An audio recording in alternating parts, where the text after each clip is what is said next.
Electricity Minister Dr Kgosientsho Ramokgopa has assured the country that the current bout of load shedding will be over by the end of the week. The minister says that breakdowns and the capacity being offline have led to the high levels of load shedding making a return. Now, the weekend marks the first time since the 10th of February last year that Eskom has had to resort to stage 6 load shedding. Energy analyst Professor Hartmut Winkler joins us now to chat about these latest developments. Professor Winkler, thanks for your time. Welcome to Morning Live. Hi, good morning. So just listening to our viewers and reading some of the comments, it would seem that South Africa was taken by surprise with the introduction or the reintroduction, should I say, of load shedding. But of course, listening to the ministers like, oh, well, you know, there is this aggressive maintenance plan at play and therefore not really much to worry about. So how do you explain that to viewers in a way that it makes sense? It was a surprise to everybody, including Eskom, and it happened as a result of, well, should we call it incident or accident, that when they attempted to restart one of the units at Majuba power station, something went wrong in the electrical system and it tripped the rest of the power station. And that resulted in, well, Majuba is one of the large power stations. It's 4,000 megawatts. That corresponds to equivalent of 4 stages of load shedding. So if you very suddenly lose all that power, that's immediately going to cause a ripple in the national grid. And it sounds like that affected and led to a tripping of one of the units at Medupi, which is very far away from there. And may have also contributed to the damage at Camden Power Station, which then resulted in 4 of their units going down. So you can never predict when you're going to have an accident like that. So as a result, yes, everybody was surprised. What, however, was happening that we were in a little bit of a constrained situation for much of last week. We had a situation where there were quite a few plants on maintenance. And it's true, Eskom does its maintenance during the summer months because that's when electricity demand is at its lowest. They have to do it now in order to make sure that all their power stations are in their best possible condition for the winter season, because that's when you are probably going to need all of whatever you have to keep the power on during those months. So they were doing quite a lot of maintenance, so they didn't have as many plants available as normal. So we were reasonably close to, if you could call it the edge, in any case. By the way, I think we've been relatively close to the edge for the last year. It's just that Eskom has managed to keep us on the right side of it. So this optimism we've had that load shedding is over, I don't think that's appropriate. We were not having load shedding, but we were still in a slightly dangerous situation. And I don't think even now we can say load shedding is going to be over by next month or by next year or so. What we have, however, seen, and I think that trend will continue, is that we've had a better performing grid, the better performing power stations, with chances of load shedding being much lower than they have been. But there can always be incidents like we had, which could then result in too much high demand and too little electricity available, meaning that we then have to go into load shedding. It all almost sounds contradictory. So just how precarious is the state of the grid, Professor Winkler? It's constrained. In other words, we have at any particular time enough power available, but not as much power available as we would like. So what we would like a situation where we have a buffer of something like, well, to talk in terms of stage of load shedding, where we have a buffer of say, 10 stages of load shedding available, so that if something goes wrong, you're not going to go beyond that edge.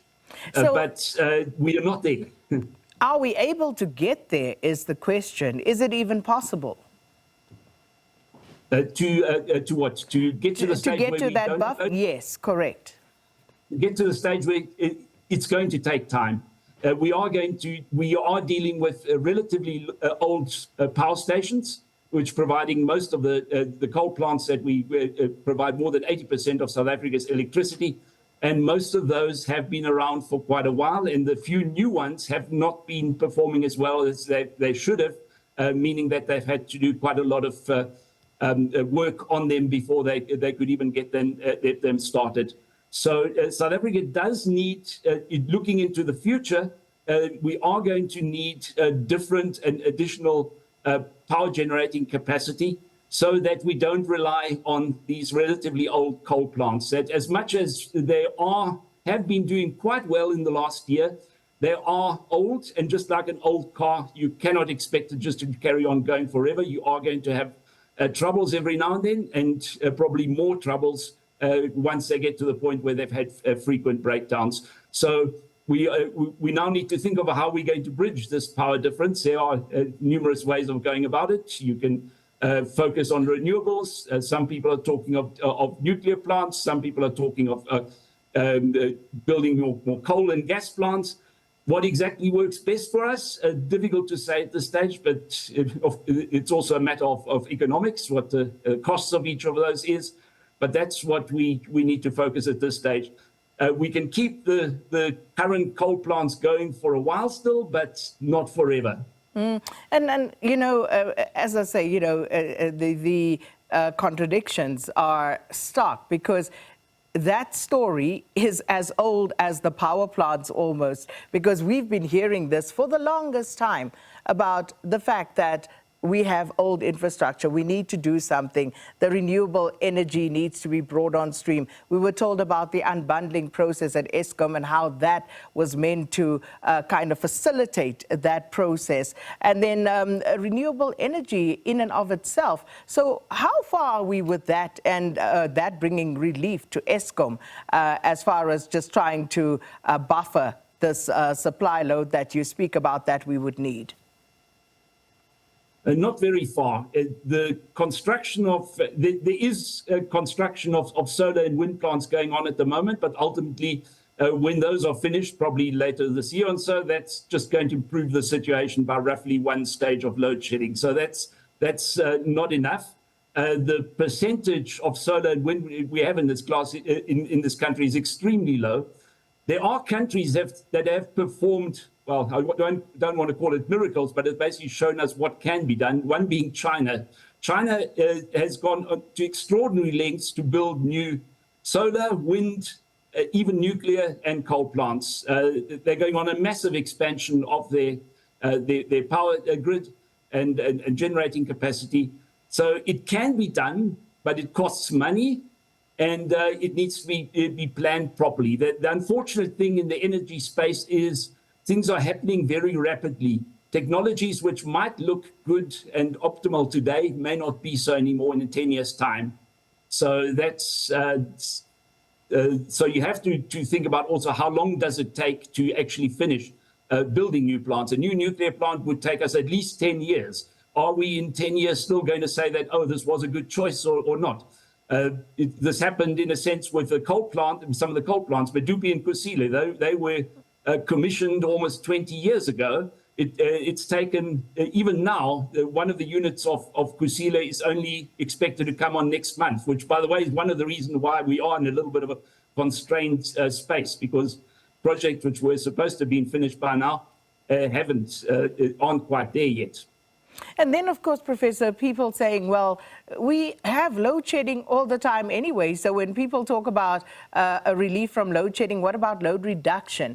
You know, how is that playing into this whole scenario?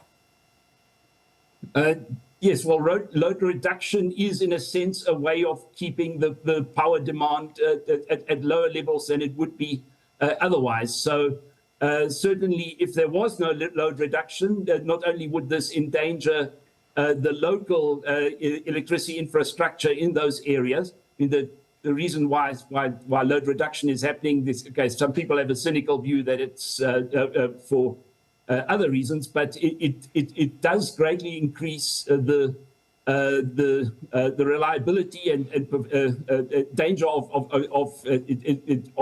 some sort of a problem at the local level. So Yes, we do need at the moment needs to get some more workable electricity going. How much of Eskom's problems are monetary problems, Professor Winkler? The company's request for that 36% increase in tariffs for the next few financial years has not gone down well with the public. Is that having any significant impact on what we are seeing? Is that exacerbating, the situation that we have at Eskom? Eskom certainly needs money. Of course, they managed to operate with far, far lower funds many years ago. For the last, I think it's 15 years, the electricity price increases have exceeded inflation rate. And so in a sense, Eskom can't complain that they weren't given the means to keep on running the way they should have. Now they are certainly in a situation where the repair works they are doing, the maintenance and potential new expansion of the national grid and so on, some of the plans they're working, they do cost money. Eskom also has needed funds which normally wouldn't like to spend on diesel. But that was more of a problem during the height of load shedding just over a year ago. One of the things that Eskom likes highlighting is that this year they spent far less money on diesel simply because they didn't need to. But just in general, Eskom has its power stations and its grid are in a situation where they will need quite a bit of money to keep them going optimally, which is not saying that there are quite a few things which Eskom probably could do to just do things more efficiently and cheaply and still keep the lights on. So we've heard from the mouths of politicians that load shedding is a thing of the past. From your explanation, not so. But do you think that, for the foreseeable future going forward, South Africans should expect to have more power outages? I don't think they should expect too many of them. We've now had 2 in the course of the last month. Then before that, we had nothing for 10 months. I do expect probably once a month, once every 3 months or so, we're going to get something for a day or so. I think that's just the nature of things. But with the hope that in 2 or 3 years' time, that will be reduced to once a year or even less. So therefore, you would say that the current team is doing well at Eskom, and they talk about aggressive maintenance. That, do you think, is yielding the desired results? Oh, yes, yeah. If in exactly a year ago, somebody would have told you that we would, in the year that was to follow, have virtually no load shedding, nobody would have believed them. All of us, analysts, public, we're expecting load shedding to continue. The fact that it hasn't, that they somehow managed to keep the place going, is very much to Eskom's credit. As much as we like to criticize them at the moment when things are bad, overall, I think their performance has been very good. Well, Professor, we're going to have to leave it there. And our energy expert, Professor Winkler, there speaking to us about the situation at Eskom and giving us much hope there, as it were. Professor saying things are a lot better at Eskom. And of course, maybe once a month or so, should expect this type of situation, but not too much.